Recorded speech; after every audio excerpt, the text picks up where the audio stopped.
امیر المومنین حضرت علی علیہ السلام کے خطبات عالیہ نہج البلاغہ کا خطبہ نمبر 95۔ اس خطبے میں حضرت علی علیہ السلام ارشاد فرماتے ہیں، اگر اللہ نے ظالم کو مہلت دے رکھی ہے تو اس کی گرفت سے تو وہ ہرگز نکل نہیں سکتا، اور وہ اس کی گزرگاہ اور گلے میں ہڈی پھنسنے کی جگہ پر موقع کا منتظر ہے۔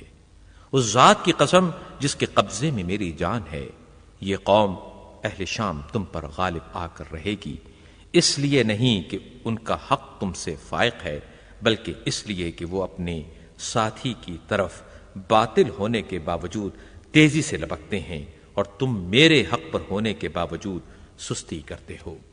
رعیتیں اپنے حکمرانوں کے ظلم و جور سے ڈرا کرتی ہیں، اور میں اپنی رعیت کے ظلم سے ڈرتا ہوں۔ میں نے تمہیں جہاد کے لیے ابھارا، لیکن تم اپنے گھروں سے نہ نکلے۔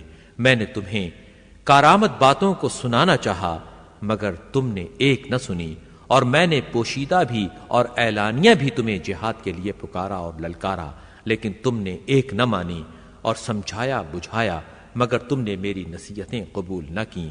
کیا تم موجود ہوتے ہوئے بھی غائب رہتے ہو؟ حلقہ بگوش ہوتے ہوئے گویا خود مالک ہو۔ میں تمہارے سامنے حکمت اور دانائی کی باتیں کرتا ہوں، اور تم ان سے بھڑکتے ہو۔ تمہیں بلند پایا نصیحتیں کرتا ہوں، اور تم پراگندہ خاطر ہو جاتے ہو۔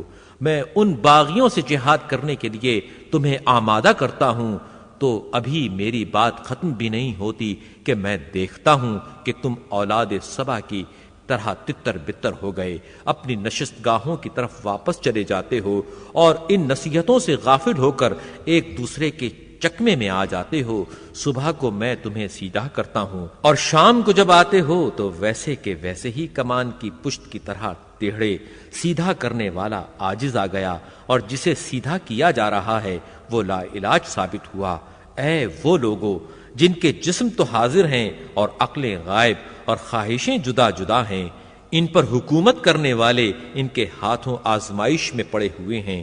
تمہارا حاکم اللہ کی اطاعت کرتا ہے اور تم اس کی نافرمانی کرتے ہو، اور اہل شام کا حاکم اللہ کی نافرمانی کرتا ہے مگر وہ اس کی اطاعت کرتے ہیں۔ خدا کی قسم میں یہ چاہتا ہوں کہ معاویہ تم میں سے 10 مجھ سے لے لے، اور بدلے میں اپنا ایک آدمی مجھے دے دے، جس طرح دینار کا تبادلہ درہموں سے ہوتا ہے۔ اے اہل کوفہ، میں تمہاری 3 اور ان کے علاوہ 2 باتوں میں مبتلا ہوں۔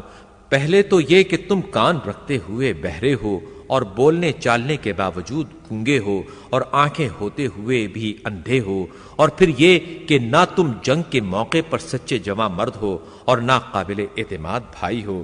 اسے بھی اونٹوں کی چال ڈھال والوں کہ جن کے چرواہے گم ہو چکے ہوں ان کی طرف سے گھیر کر لایا جاتا ہے تو دوسری طرف سے بکھر جاتے ہو۔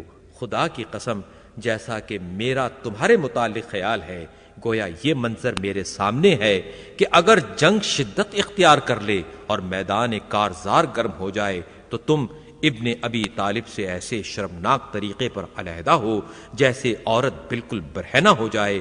میں اپنے پروردگار کی طرف سے روشن دلیل اور اپنے نبی صلی اللہ علیہ وآلہ وسلم کے طریقے اور شاہراہ حق پر ہوں، جسے میں باطل کے راستوں میں سے ڈھونڈ ڈھونڈ کر پاتا رہتا ہوں۔ اپنے نبی صلی اللہ علیہ وآلہ وسلم کے اہل بیت کو دیکھو، ان کی سیرت پر چلو اور ان کے نقش قدم کی پیروی کرو۔ وہ تمہیں ہدایت سے باہر نہیں ہونے دیں گے اور نہ گمراہی و ہلاکت کی طرف پلٹائیں گے، اور اگر وہ کہیں ٹھہریں تو تم بھی ٹھہر جاؤ، اگر وہ اٹھیں تو تم بھی اٹھ کھڑے ہو۔